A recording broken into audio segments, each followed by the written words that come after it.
नमस्कार। उत्तर प्रदेश के लिए सबसे सॉलिड सर्वे के आंकड़े सामने आ चुके हैं। आखिर पूर्वांचल और पश्चिमी यूपी की करीब 266 विधानसभा सीटों पर जमीनी स्तर पर क्या कहता है नया सर्वे। आखिर 266 सीटों पर किसको बहुमत का आंकड़ा मिल सकता है या फिर उत्तर प्रदेश में बड़ी खलबली मचने वाली है। क्या अखिलेश यादव का जो दावा है कि 2022 में बदलाव चाहती है जनता, इस पर क्या अखिलेश यादव कामयाब होंगे या नहीं, इसको लेकर पश्चिमी यूपी और पूर्वांचल की 266 सीटों पर आपको महत्वपूर्ण आंकड़े देने वाले हैं। जिस कारण से यहाँ पर बात करें तो पूर्वांचल में हलचल तेज हो चुकी है और हर एक राजनेता जो है अपनी अपनी जमीन तलाशने के लिए, अपने अपने वोटर को पाने के लिए अब पूरी ताकत यहाँ पर दिखा रहे हैं। क्योंकि ग्राउंड जीरो से ये महत्वपूर्ण सर्वे के आंकड़े आखिर उत्तर प्रदेश में क्या हो सकता है, क्योंकि पूर्वांचल में जिस कारण से यहाँ पर बीजेपी कुछ बड़ा करने वाली है।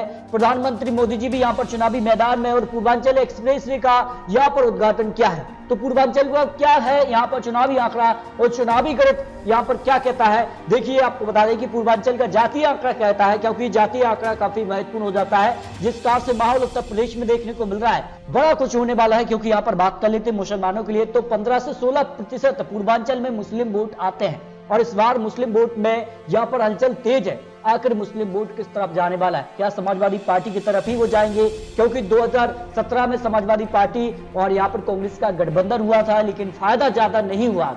तो इस बार किसके साथ जाएंगे, क्या अजहरुद्दीन ओवैसी के साथ जाने वाले हैं, इसको लेकर भी आपको आंकड़े देंगे। राजपूत की बात की तो 6 से 7% है। ब्राह्मण वोट भी काफी महत्वपूर्ण हो जाता है, जिस कार का माहौल उत्तर प्रदेश में देखने को मिला है। ब्राह्मण वोट इस बार किसकी तरफ जाने वाला है, क्योंकि 2019 और 2017 चुनाव में तो ब्राह्मण वोट सीधे तौर पर बीजेपी को समर्थन रहा है, लेकिन इस बार जिस कार का माहौल है उसके बाद ब्राह्मण वोट का क्या हो सकता है गणित, इसके आंकड़े आपको देंगे। यादव वोट 13 से 14% सीधे तौर पर समाजवादी पार्टी का समर्थन इनको मिल सकता है। निषाद पार्टी की बात करें तो 3 से 4% है और ये कहीं ना कहीं जो है बीजेपी का यहाँ पर सहयोगी दल है, जबकि राजभर से यहाँ पर समाजवादी पार्टी का गठबंधन हो चुका है। ऐसे में राजभर का भी यहाँ पर आंकड़ा है, वो भी आपको देने वाले हैं। 3 से 4% है। कुर्मी वोट की बात करें तो 4 से 5% है। मौर्य की बात करें तो करीब 4% और दलित वोट बैंक काफी महत्वपूर्ण हो जाता है, 20 से 21%। जी हाँ दोस्तों, दलित वोट बैंक का सीधे तौर पर समर्थन यहाँ पर माना जाता है कि यहाँ पर मायावती जी को मिलता रहा है। तो क्या इस बार भी मिलेगा या फिर समाजवादी पार्टी की तरफ ये वोट बैंक जाने वाला है, इसको लेकर महत्वपूर्ण आंकड़े। जी दोस्तों, पूर्वांचल में अगर बात करें तो 16 से 17% जो मुस्लिम वोट बैंक है वो काफी महत्वपूर्ण हो जाता है। क्या वो अजहरुद्दीन ओवैसी के पास जाने वाले हैं या फिर समाजवादी पार्टी को ही समर्थन देंगे, ये काफी महत्वपूर्ण हो जाता है पूर्वांचल के लिए। लेकिन पूर्वांचल में जिस कार से माहौल बनता जा रहा है, हर एक यहाँ पर राजनीतिक पार्टी हो या फिर कुछ बड़े दिग्गज नेता हो, वो अपनी सियासी जमीन तलाशने में जरूर लग चुके हैं। क्योंकि 28 जिले की करीब 164 विधानसभा सीटें पूर्वांचल से आती हैं और काफी महत्वपूर्ण यहाँ पर हो जाता है। ऐसे में पूर्वांचल के लिए अगर बात करें तो राजभर का जो असर है वो भी काफी है, क्योंकि राजभर का जो यहाँ पर गठबंधन है वो समाजवादी पार्टी से हुआ है। ऐसे में अगर बात करें तो करीब यहाँ पर 6 से 7 ऐसे जिले हैं जहाँ पर राजभर का अच्छा एक वोट बैंक है। और ऐसे में अगर बात करें तो अम्बेडकर नगर है, मऊ है, बलिया है, गाजीपुर, आजमगढ़ और वाराणसी, ये वो क्षेत्र है जहाँ पर राजभर वोट बैंक का अच्छा खासा असर है, जिस कारण से यहाँ पर गठबंधन हुए हैं। यानी समाजवादी पार्टी छोटे छोटे यहाँ पर राजनीतिक दल है उनके साथ गठबंधन कर रही है और एक संकेत दे रही है कि 2022 में कुछ सीक्रेट वो करने वाले हैं। तो 2007 में जब मायावती जी ने अपनी सरकार बनाई थी वहां पर भी पूर्वांचल काफी महत्वपूर्ण हो गया था और पूर्वांचल के लोगों ने सीधे तौर पर बीएसपी का समर्थन किया था। जब 2012 में समाजवादी पार्टी ने अपनी सरकार बनाई थी तब भी आप देखें तो यहाँ पर पूर्वांचल की 164 में से 102 विधानसभा सीटों पर जीत मिली थी। यानी पूर्वांचल के लोग कहीं ना कहीं सत्ता परिवर्तन लाते रहे। तो क्या 2022 में भी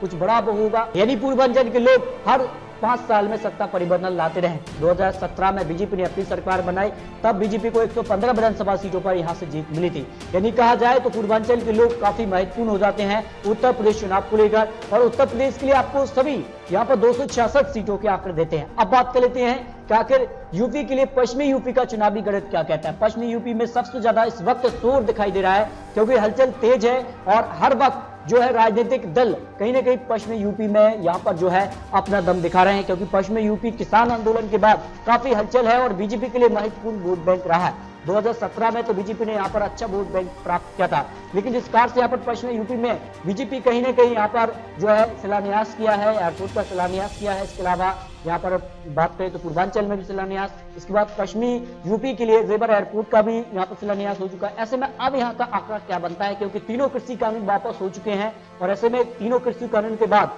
क्या किसान का मन बीजेपी की तरफ रहेगा या फिर कुछ नया होगा? क्या यहाँ पर किसान नेता ही कुछ यहाँ से चुनावी मैदान में उतरेंगे तो क्या उनको समर्थन रहेगा? क्योंकि किसान काफी महत्वपूर्ण हो जाते हैं पश्चिमी यूपी के लिए।